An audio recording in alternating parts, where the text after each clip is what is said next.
Let's have a look. We are here, we are live, and I'm very, very proud to have on here a special guest, a fighter that's close to my heart, a fighter that I've watched for a very long time, and now a world champion, IBF, welterweight, world champion, Natasha Jonas. Welcome. Nice one. Thanks for having me. Sorry about yesterday. I It's saw that you were okay. dragged from pillar to post. You was all over the place doing 15 interviews, timed interviews, and you were all over the gaff. But the main thing is we're here now and we can have a catch up now anyway. Of So course, yeah. It's only right. Support yeah, those who yeah. support you.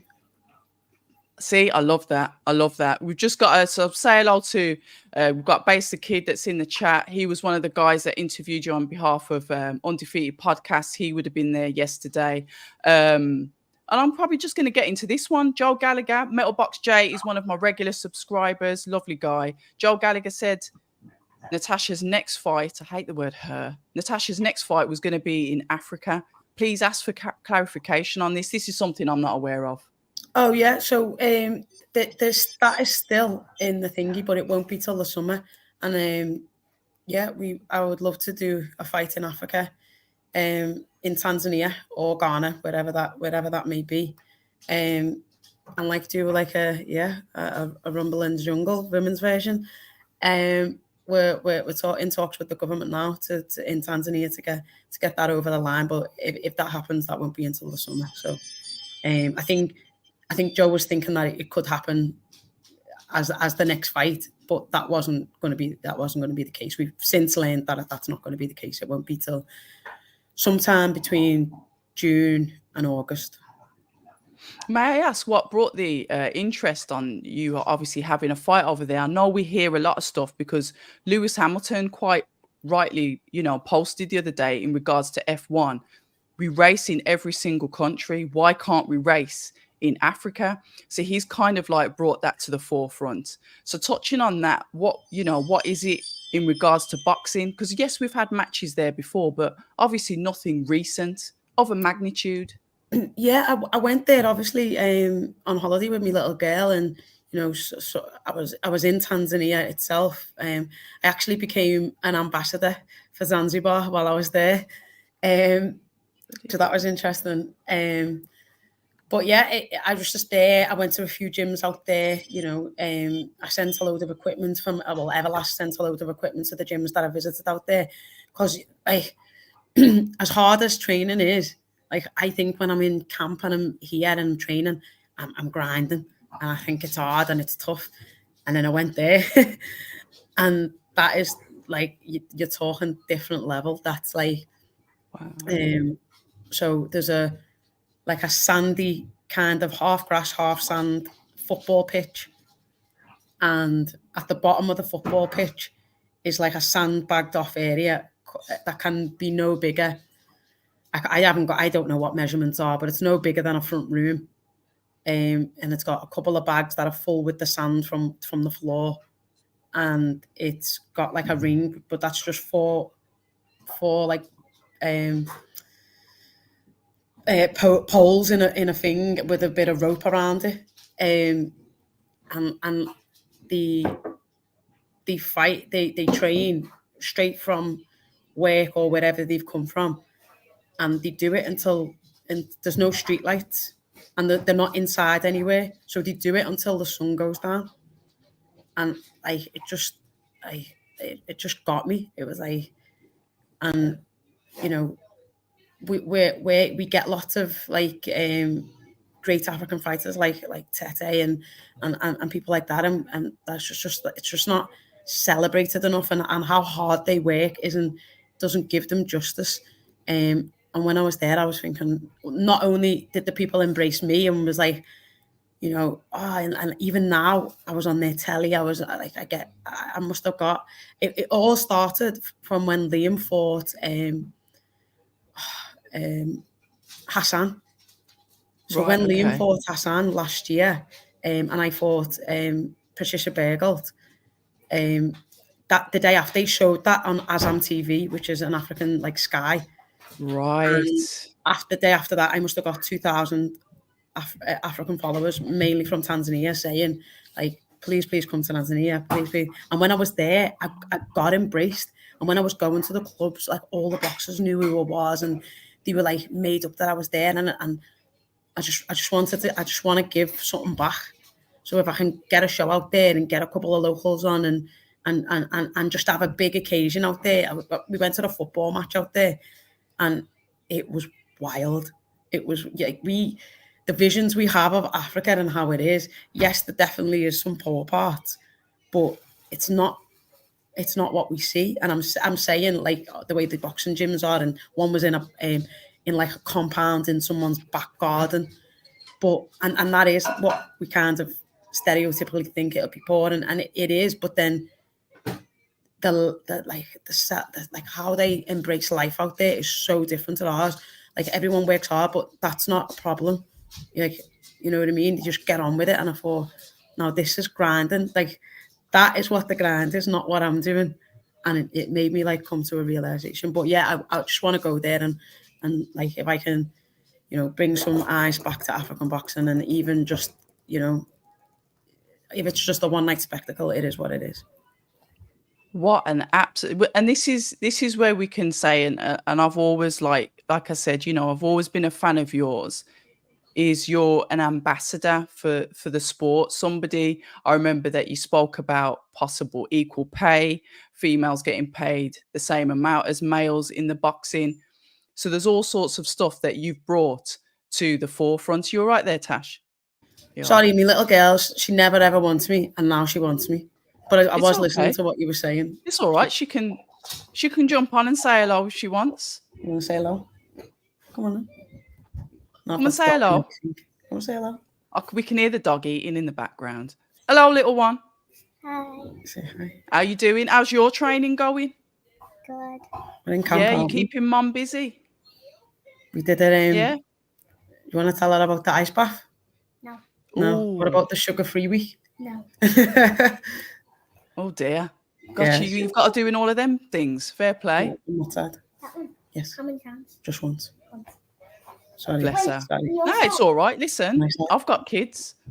Mine are just like chained up. No, they're not. But yeah, no, I get what you mean. But you're an ambassador for the sport. Like I said, speaking out against equal pay for the females in the sport as well. That was something that you was always an advocate for. Then obviously going over and having that experience in Africa and saying, you know what, let's make this happen. Let's get those talks in process and see what we can do next year. Another thing, Tash, you're sort of, Miss GB, the story that you've got is brilliant. The fights that you've had have been good. The fights that you've had with Katie Taylor, Terry Harper, and now you're going in with Michaela Mayer. Michaela Mayer is a really good name, a really good fighter's name, a former world champion herself to have on your record. I was saying that when I spoke to Savage and Johnny Nelson yesterday about making that fight. Talk to us about that. And obviously Michaela's coming up in weight, but your words. Yeah, it was everything that you've just said. It's very, very hard to get fights that, like, and I've said this a million times, that I want, the fans want to see, Sky want to show, and Ben wants to pay for.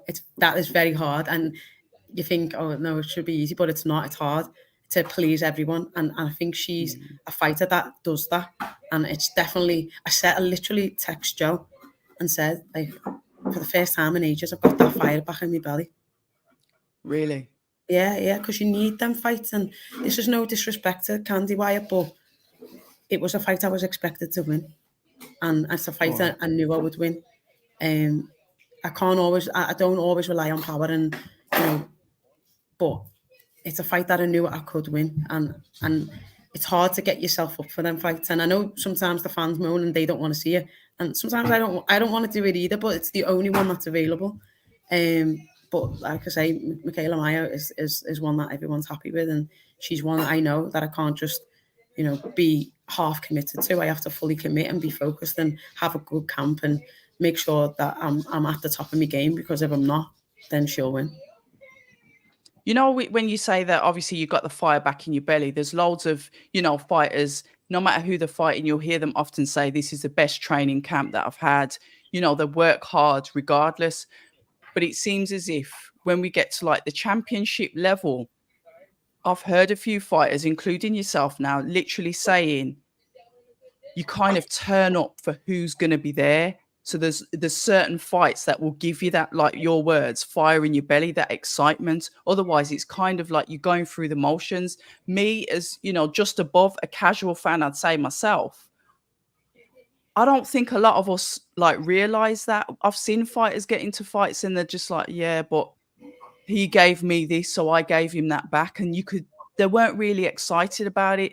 Getting through to us, like the casual fans, what is it that gives you that spice, that gives you that extra kick up the arse to say, you know what, I've really got to go to town and I'm excited for this fight. I'm not just getting paid tonight. There's so much more. I think it's the fear factor. All right. It's the fear factor, one, of losing your belt, losing in front of your home crowd, Right. and yeah, just the fear of losing in general. You know, it's took me a long time to get where I have, and I'm not just prepared to just give it up without a fight. So it's that, it's that, and like I said, I have to be on the top of my game. She is another class boxer herself, so it's not just one that you can, you know, just skate through. And the reason that sometimes, you know, a bit like Fury and Ngannou, when you're expected to win and it should be such a big margin, that, like it's hard to get yourself up for. Right. And I'm not making excuses for Fury, but when it's like that and you can almost get dragged down to their level, and we did, and then, or in camp on them days when you should be going hard, you just think, I don't need to, I don't have to. It's only him. It's only that. And it doesn't. When it gets to the fight, if you've only, and I remember Joe saying this to me as well. He said this to me about finishing. He said if you don't finish, then you will never know how to. And when you need to, it won't come because you've never experienced doing that. And it's the same in camp and in the fight. If you don't do things in camp, it's very unlikely that you'll do them in the fight. You know what? Fair play to you, and I think you've kind of like explained it with like the Fury and Ngannou fights. That's it in a nutshell. Because I remember seeing Tyson Fury post fight, and he was like, "There was like, oh, you didn't expect that," and he was like, "Yeah." He was as shocked as anybody. So that kind of like affirms exactly what you've said about Michaela there. It makes perfect sense, and I can kind of see why you've got that get up. Michaela's coming up. I think, is it 2 weights to your weight? Is it 2 She's weights? obviously been at super feather, and she's had I think a fight at 135, I think, and 142. Yeah, Her last fight was at 142. 142, and now she'll obviously move up to 147. But yeah, it's, you know, I've moved up. I think with men, if you look at, let's see, I can't even think, Jack Catterall, and then look at, I don't know, Scott Fitzgerald, or Yep. I'm trying to think, maybe, Scott Fitzgerald. Oh, he's a little bit bigger. There's a difference in physicality and how they are, or I'm trying to think of a better. I don't know, but yeah, in men. No, I hear what you're saying. The physical, Liam Smith and Callum Smith. You know, there's only 2 or 3 weight divisions between them, but the size and the size difference mental is huge. But with women, it, like, between a certain weight, there's not that much difference. If you look at like Serrano, Katie Taylor, Chantel, myself, May is a bit different because she's a lot taller. Sandy Ryan, McCaskill, even Brackhouse, Terry. There's like 4 weight divisions, and we're not that much dissimilar. All right. So it's easier for women to move through the weights than it is for the men, because the physicality of us are very, very similar. Like, there's not like a big, massive, like, muscular density or, you know, muscle mass or anything. But with the lads, there is, or it can be. So that's why it's easier for us. And it's no different than what I've done. And, you know, she's naturally, she's huge for a super fed. She was always huge. but yeah, she's come up and she's still huge, and it's easy to just come up, but like I've said, when I was fighting, it's like there's a lot of science that goes behind it, and she explained some of it yesterday. Like, it's not just a case of eating more and training less. You've got to adapt your body to carry that extra. She's used to being 130 and being in thick 17 pounds, physical peak, and then it's someone giving her, you know, a 10 kg weight vest and saying, right, now go and perform the same. It's impossible. So you have to get your body used to doing that. That's another thing that I wanted to say as well, because you're more experienced at the weight, you fought at that weight, and she is just coming up now. Fair enough, like you said, the disparity between the women and the weights, there's, you know, size to look at. There may be not that much difference, but she, fair enough, she said she's doing a 10-week camp, solid training. She's not just putting on the weight for the sake of it. She's eating properly to put the weight on. But then we come to fight night. She's got to perform at this new weight, bright lights, lots of all the outside factors that you have with being an away fighter. What about that impact? And obviously coupled with the experience, she's never fought at 147.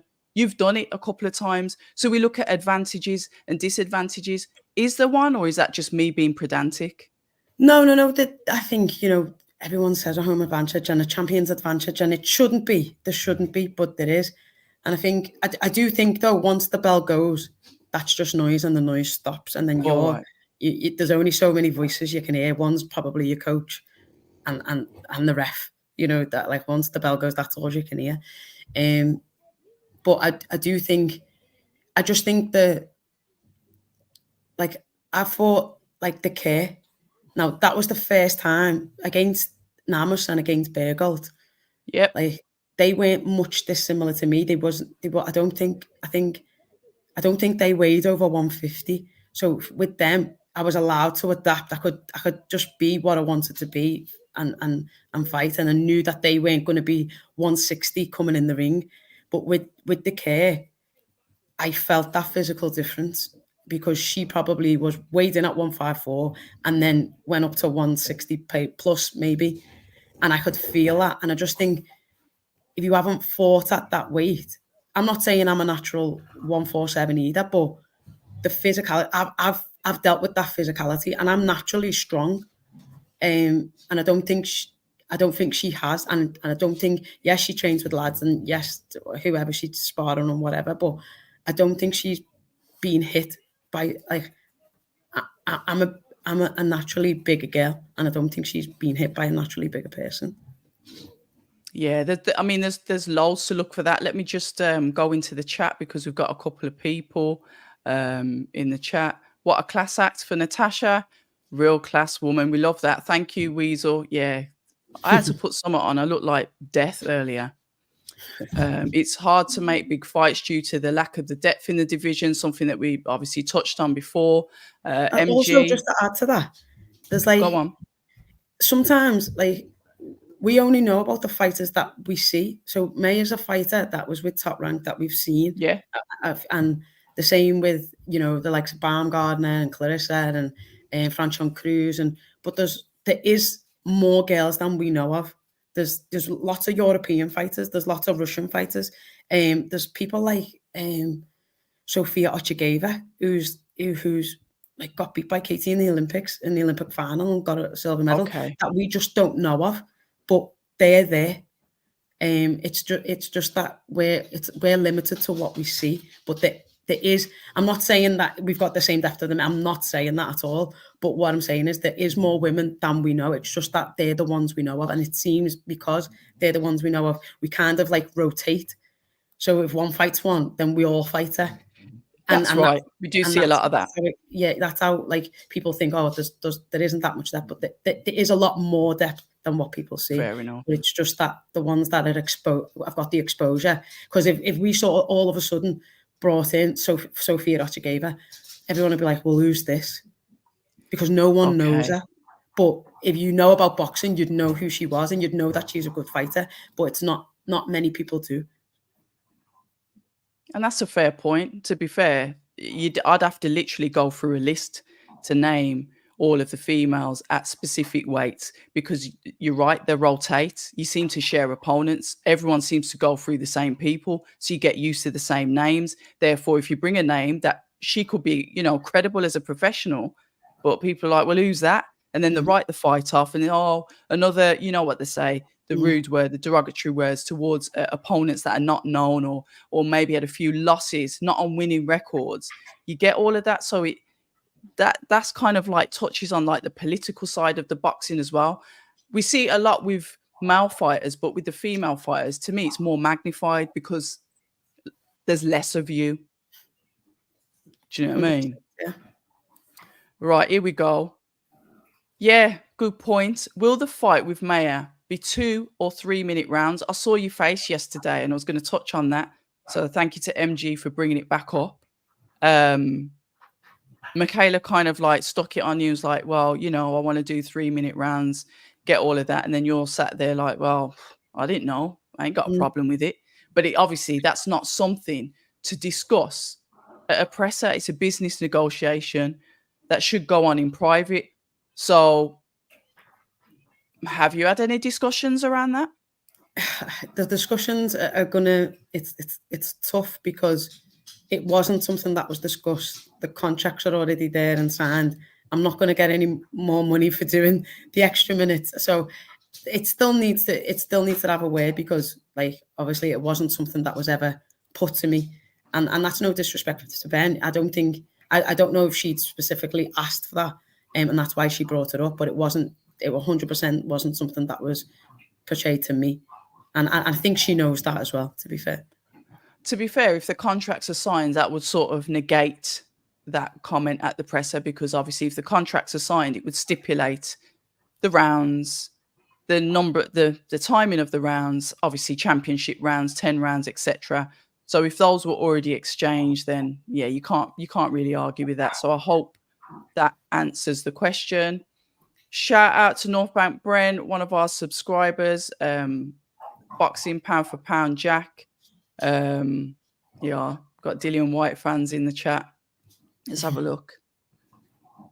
Sunday roast pick put me over the edge. You got to beat her up for that. Now, I don't like to say this because I know how we are as Brits. There's certain things that you just can't mess with. Ones are like a breakfast, which she just absolutely, I don't know what it was. It was abomination on the plate. But then the other things in a roast. Now, if I hold my hands up, I am not the biggest fan of a roast. I'm not. I'll eat them. I love a Christmas dinner, and I know that's just a fancy roast, but I only have to have it once. So, but her roast was, wow. If I didn't like roast, I definitely don't know. After looking at it, I definitely wouldn't have had hers. That was some crap hotel food. I think she just posted there. Bless her. I can't. She's not going to know, is she? So I'll blame the hotel for that one. I'm going to try and sit on the fence with that one. Sean John, how many more fights does Tasha think that she's got in the tank before she calls it a day? Yeah, are you trying to start the retirement rumors? No, it's a good question. And to be fair, Boxer did ask the same question. I opted for a 3-fight deal, and we'll see what happens after that. They know the fights that I want. If I can get the fights that I want within them 3 fights, then that might be time for me. Life after boxing. You've got to see Natasha Jonas on punditry. I think you're absolutely fantastic.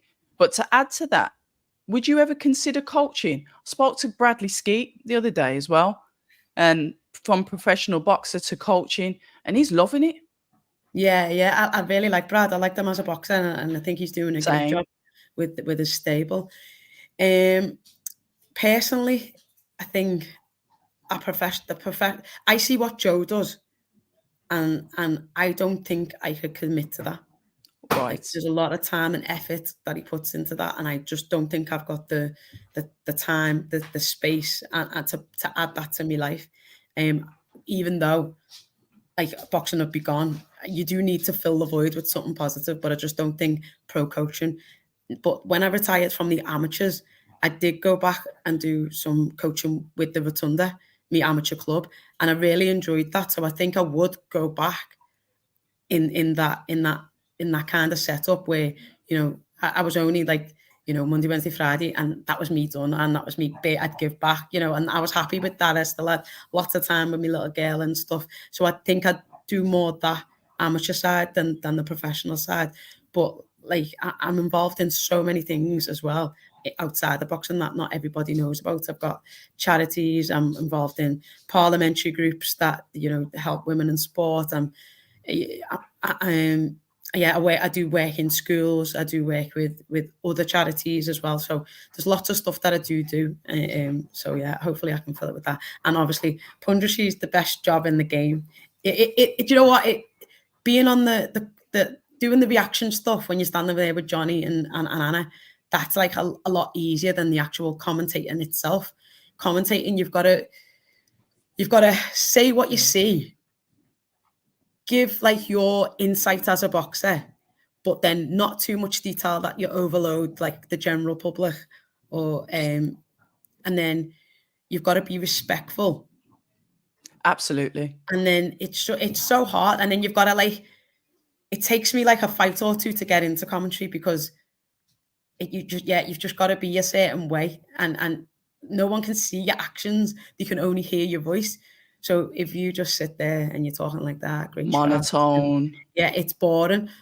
But I start like that because it does take me a fight or two to get into it. But after that, I'll be like, oh, shut. And then sometimes I forget that other people are talking. I'm like, oh, you've done this. But yeah, you hear that all the time, though. Yeah. So, but yeah, the more I do it, the better I'll get, I suppose. But I could never do Anna's job. I think her job's way too hard. But I do. You've got the best seats in the house, talking about what you know, at all the best fights, and you're just talking about what you see, and it's, you know, it's a good job. I'd love to continue with that. I've got no doubt that you absolutely will. Let's have a look. Jack's asked another question. Thoughts on Joe signing with Saudi to train Saudi fighters in Mike Tyson's gym? Does that concern you, as guys and girls from your gym would get lesser time with him? And that's a fair question. I was wondering where that was going then, but yeah. Yeah, no. Initially it did, because we wasn't sure what that meant for us at Champs Camp. But like, we've all sat down and had that conversation with Joe, and we've got no concerns. He's still the trainer. He's still there training. He does have to fly over every now and again. And maybe when, you know, maybe in the future, in the distant future, he would have to spend more time there. But right now, we're all happy with how it goes, and nothing's really changed. Sometimes he's gone for a day or two, but he's always back. Yeah.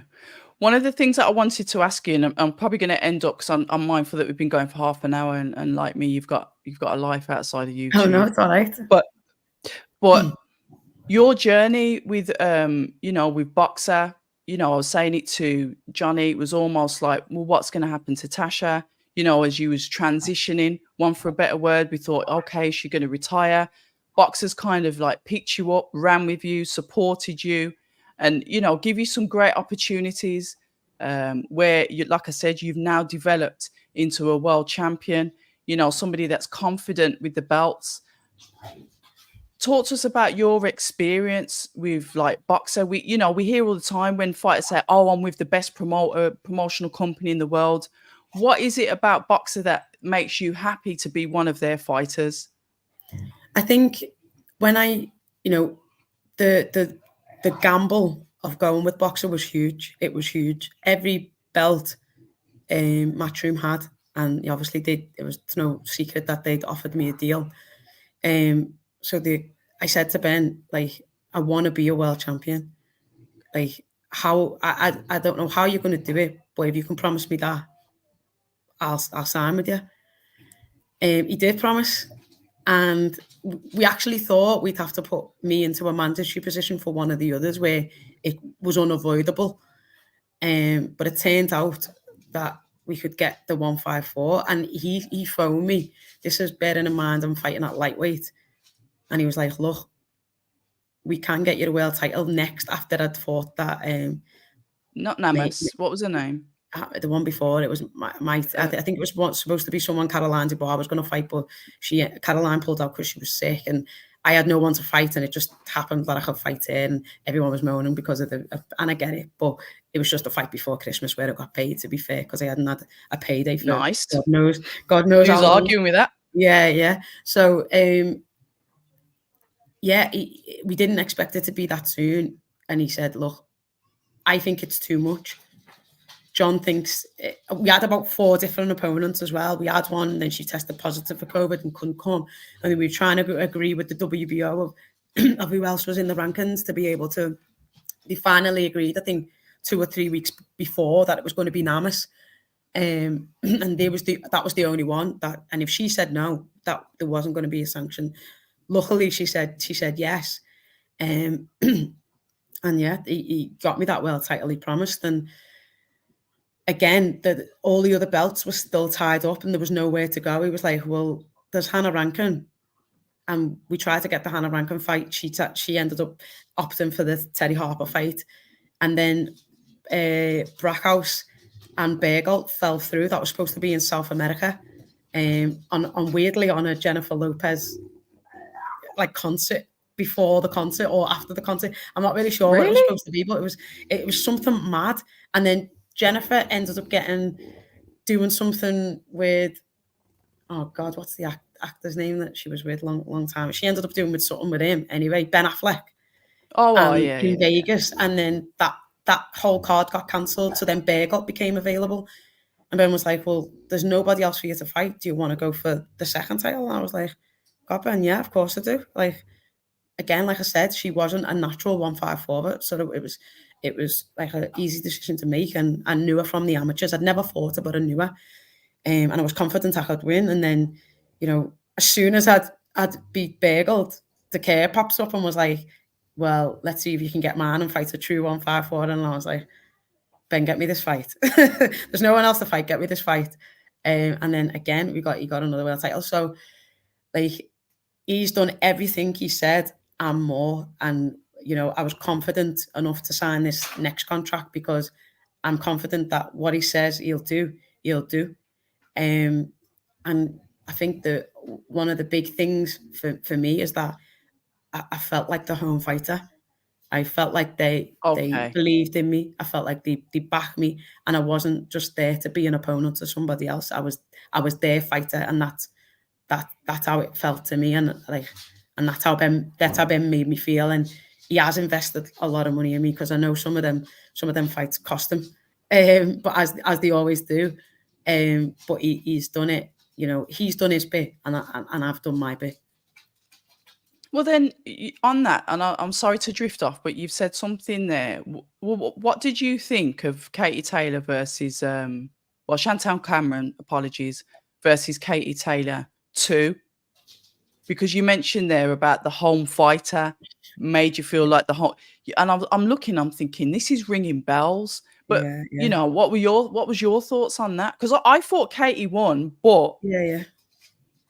No, I think, my opinion on the fight, this is my honest opinion. I thought I had Katie winning. Now, I thought the knockdown was a knockdown, but on my card, it wouldn't have changed anything. Katie would have still won. But on the judge's card, it would have. So I can see why Chantal's annoyed. I did think there was a lot of holding. I did think there was, use of the head. And I don't think it's on purpose. I think it's accidental, but it's still use of the head, which is illegal. And I know Chantal, as well as being, I've seen a couple of comments, well, you was hitting the back of her head, but I think that's in frustration because she kept on getting held. But anyway, I don't think that made a difference to the results. I thought Katie, out Chantal. Everything that Chantal did to Katie in the first fight, Katie did that to her in the second. It was like a total role reversal. It looked like the other person, that Switch movie, the Freaky Friday, where they switch, the adult becomes the kid and the kids become. That's exactly what it was. It was a total role reversal of boxing styles.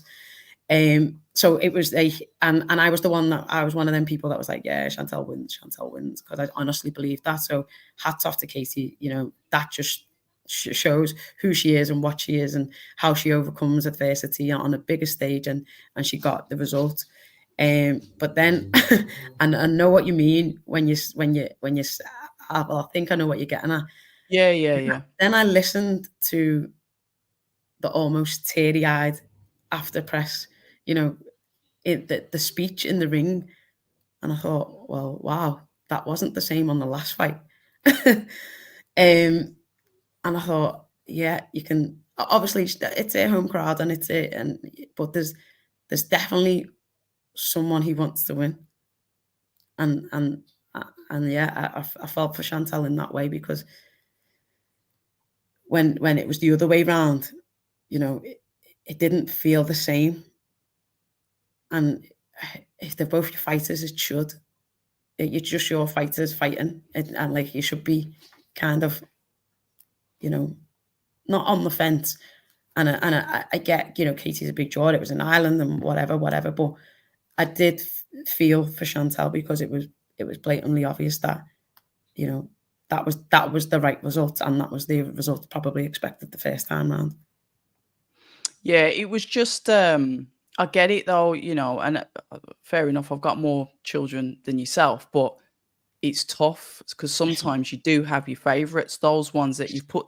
You can see that she is Eddie's favorite, but I guess he kind of like developed her from the beginning. The WhatsApp, the whatever message was shown that Katie sent, and blah blah blah. So there's that kind of sentiment attached to it. That's your child that's grown up, gone to university, got the master's degree, got the dream job. So I get it, but on the flip side, there's always someone that's on the back end of it, and then it's like you said, it's like, oh shit. You kind of like feel it, for Chantal, but that's me looking on the outside. But say if I was Eddie, or if I was Ben, say for example, Ben could be bringing up, it's you and Caroline Dubois. Just put it like that, okay? Yeah. Say for example, you're still in the game. Anyway. His favorite, in my opinion, will be you, because you're the one that he took on, you're the one that he developed, you're the one that he got into a world championship. And then there's a possibility that, Caroline Dubois, you say, with the women's weight division, etc., you two could fight. That same thing could happen there. And it's like, would Ben be able to sit on the fence, or would he have that same, you can see when he speaks about you, his face lights up. And this is the tricky thing about having feelings or having emotions towards fighters, because then it's like, it's just blatantly obvious that you've got your favorites. Human nature though, isn't it? Yeah. But I think you've just got to be mindful of it. You've just got to be mindful. I think, and I had, good times with Eddie as well. I can't really slag him. I got 2 world title opportunities, but on the flip side of that, I was given the Terry Harper opportunity because I was the only person she could fight and live in England at the time. The borders were closed because it was lockdown, and she'd fought a couple of the others, and I was the only one that the board would sanction for her to fight for fight. So, and I was put there to lose. Unfortunately, that never happened. So then, there was a lot of like, and how did you feel then? But how did you feel? Sorry to cut you. When you know that you've got the pedigree, you've had the fights, when you know in your heart and in your mind that you're put there to lose, how does that really make you feel? Disrespected. I'm not saying let's get the violins out and that, but no, just disrespected. I felt I was thinking, wow, like I had this one loss, and now you all think I'm old and I'm too slow and I don't throw enough and I don't do this and I don't do that and I've lost it. And yeah, she was a good amateur, but she's not the same as. I thought, wow, I just felt disrespected. I thought, yous haven't got a clue, like you literally haven't. And yeah, it was just, I just felt disrespected, and I thought, and on the flip side of that, I was just like, I'm going to show you watch, like I'm going to show you. But yeah, I was put there to lose, and in a weird way, that was kind of at the making of me, because Brits love a story, the underdog, and they love an underdog story.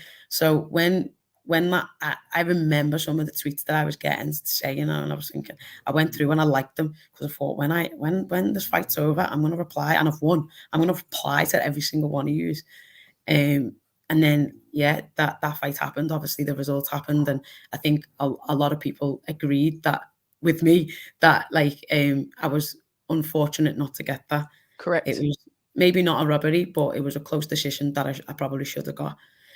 And that pressure brought about the Katie Taylor fight. That you need to give Tasha another chance because you did her wrong there. That brought about the Katie Taylor fight, and it got me a lot more fans. But again, I was given the Katie Taylor opportunity because she did what Terry was supposed to do. Do you know what I mean? And that was the reason that I was given that opportunity, because it was basically, she's, and again, lockdowns happened, and I think the borders had opened, but it was tough to get limited. Yeah, it was limited. Yeah, but again, it was right, Terry couldn't do it, but Katie definitely will. You know what I mean? And again, I had a good fight. I lose. That was a barnstormer.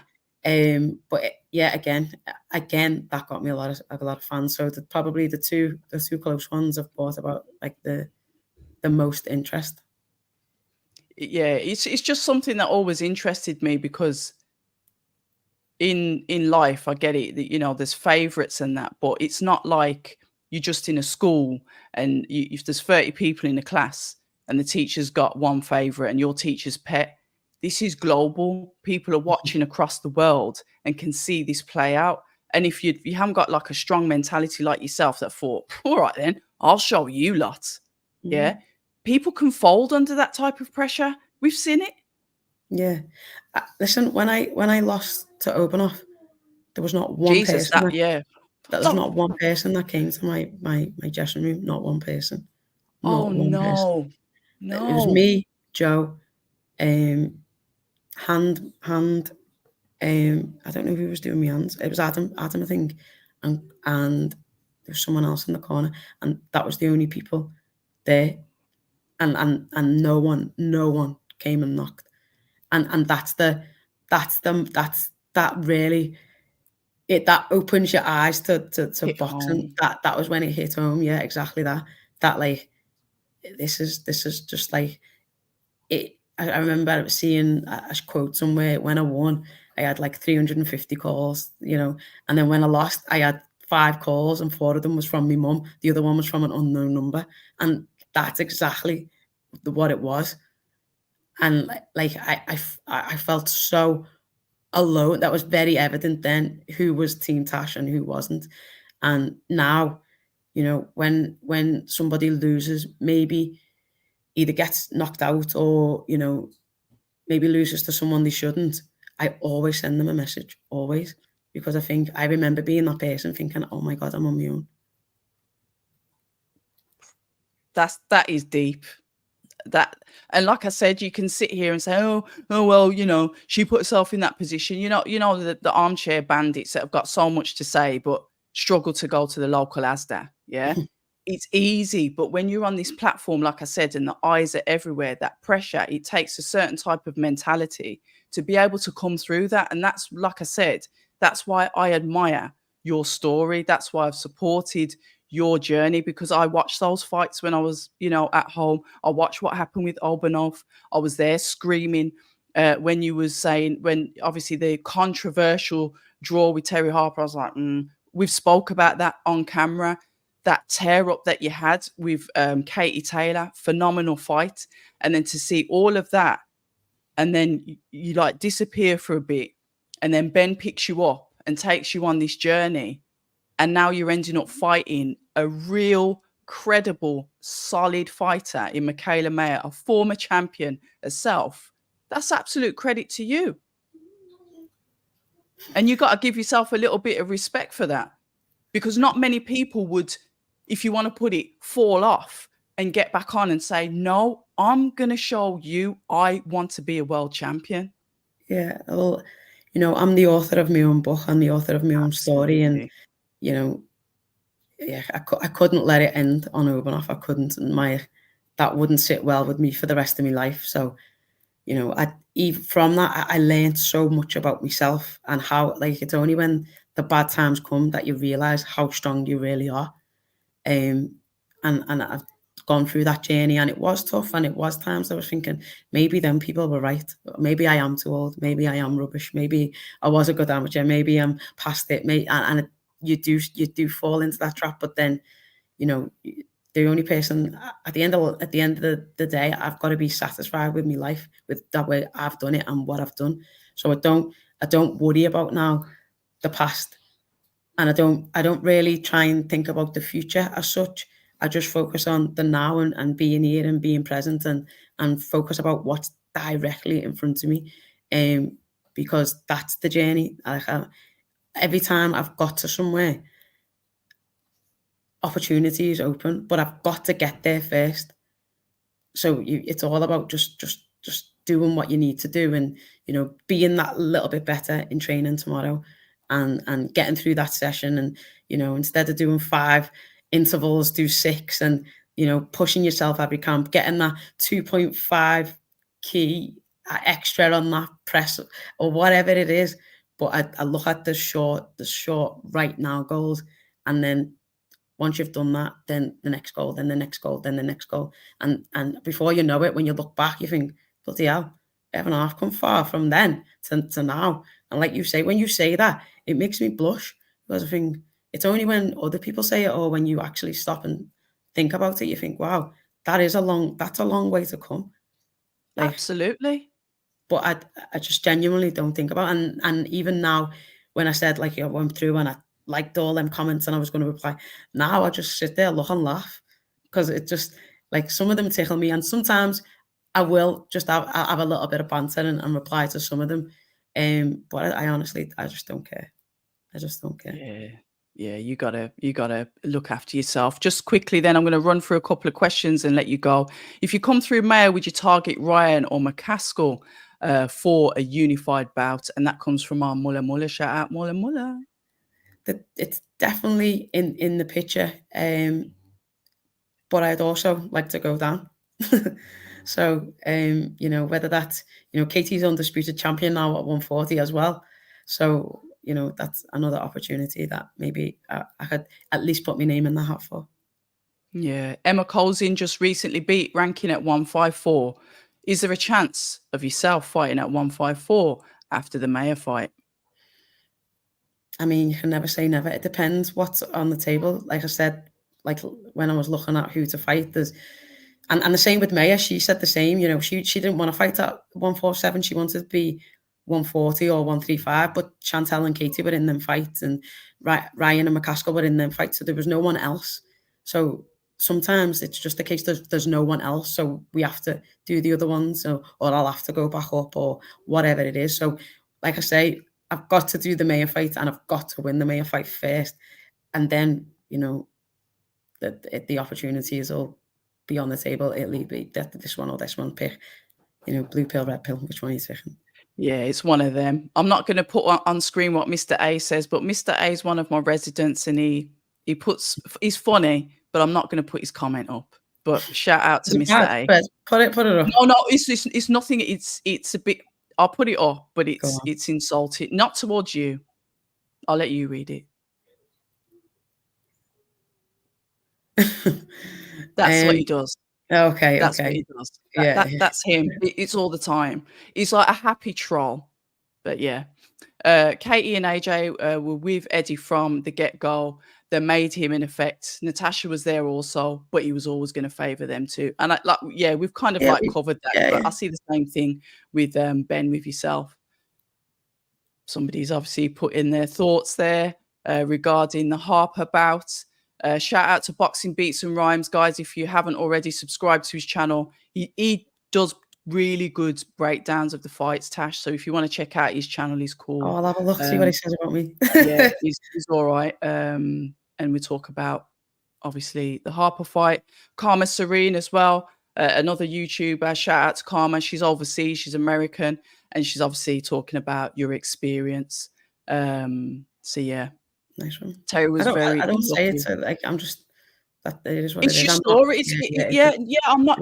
I know you're not a bitter person. I know everything that you do. You do it with a smile on your face. Like I said, that's why we get on. Listen, Tash. I thought we was going to do like 20 minutes, and it's coming up to nearly an hour. I'm gonna have to. I'm So gonna have to get you. Did you know we did a lie detector test in that box? I what think do you the have to other do? day. Why do you have to do? What do you have to do that for? So, do you know what? It was really good to do. When it Was comes it out, Johnny I think Nelson ran off from it? did he? Yeah, he got off. So it was a really good piece of content. I'm sure it will come out. And obviously, you're strapped up and got Yeah, things yeah. on, and he asks you questions, and all I'll say is, I passed mine. That's all I'll say. That's all I'll say. See, You'll have to genuine. wait I wonder for what would happen. everybody else's. Who else went on it? Michaela, Maya, and Ben. And I'll say that they both failed on some questions. I passed mine. I passed mine. He See, he actually the fella actually administering the test actually said you're either you're either telling the truth or you're a psychopath, because not one thing changed. But I was telling the truth. really, I Yeah, love that. one thing, I not don't one. think you're a psychopath. I just think you're Well, you're honest. Maybe a psychopath I'm in a the ring. Gemini, so. Oh, see, that's why we get on. There's two sides to the Gemini, but funny people, good people. Listen, I'm not going to get into star signs. Tash, I'll be there. Hopefully, I'll be there fight night, but I'll definitely be there media week, showing all the support as per usual. Guys, please go and support Tasha. Go and follow her on her socials. Follow her on Twitter. Show her some love. Natasha, Jonas, it's been a pleasure. Guys in the chat, thank you so much for your time. And I'll see you about 9:30, guys. I'm doing a live debate with the Gareth A. Davis. And Mr. A, I can put that up. Mr. A says, good luck, Tasha. Thank you very much, and thanks for having me up. It's always a pleasure, never a chore. Anytime.